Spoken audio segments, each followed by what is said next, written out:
અમને ક્યાં રહ્યો છો?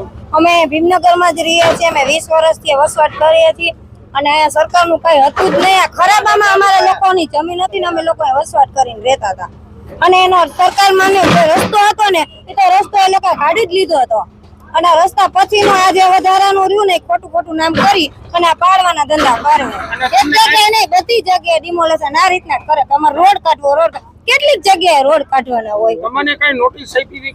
નોટિસ આપી છે પણ અમે એમ કહેવા માંગતા તમારું જાતું હોય તો અમને એનો કઈક ફંડ તો આપવું પડે ને. એ તો કઈ આપતા નથી. રોડ કે એટલે કે રોડમાં જતું એનું કઈ નહીં આવે. આ રીતે ચારે બાજુ રસ્તા કાઢ્યા છે. ચારે બાજુ તો કઈ રસ્તા ન નીકળે ને એ લોકોના. અને કાઢવા હોય તો અમારા ગરીબ માણસ ને અમને અમારી ઝૂંપડી લીધી છે ને તો અમને અમારું આપવું જોઈએ. હમણાં જ અમે 5 લાખનો ખર્ચો કર્યો છે. અમે એવી રીતના વારી પણ અમે પૈસા ભરીને લીધી ને પેલા અમારી પાસેથી વેરાઈ લીધા છે. આ તો સરકારે આની મારી જમીન માં ગઈ છે ને નજર એટલે અમારા વેરા બંધ કરાવ્યા છે. અમારી માંગ તો ઈ જ હોય ને કે અમને અમારી ઝૂંપડી લઈ લીધી છે તો હવે અમને ગમે ને અમારી રીતના અમને આપે.